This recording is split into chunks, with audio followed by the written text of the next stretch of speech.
সরকারের অনুরোধে ৩ বছর ধরে ২০০ কোটির বেশি টাকা ব্যয়ে তিস্তা নদীতে মহাপরিকল্পনার সমীক্ষা করে চীন। প্রকল্পের চূড়ান্ত পরিকল্পনা তৈরিতে আরও গবেষণার প্রয়োজন বলে জানিয়েছিল দেশটির প্রতিষ্ঠান। তবে গেল বছর ভারত বাগড়া দিলে আর সামনে এগোয়নি শেখ হাসিনার সরকার। স্বৈরাচার পতনের পর নতুন করে আলোচনায় এসেছে Teesta মহাপরিকল্পনা।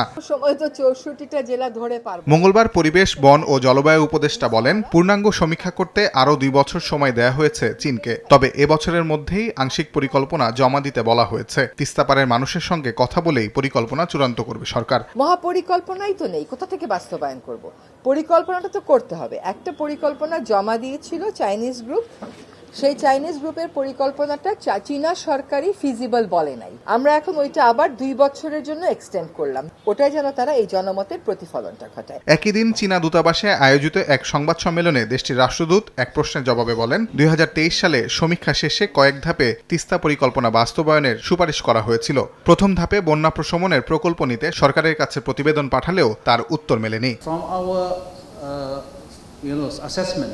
It is a huge project, so we suggest Bangladesh side to build this project in a phased manner, to be a phased manner.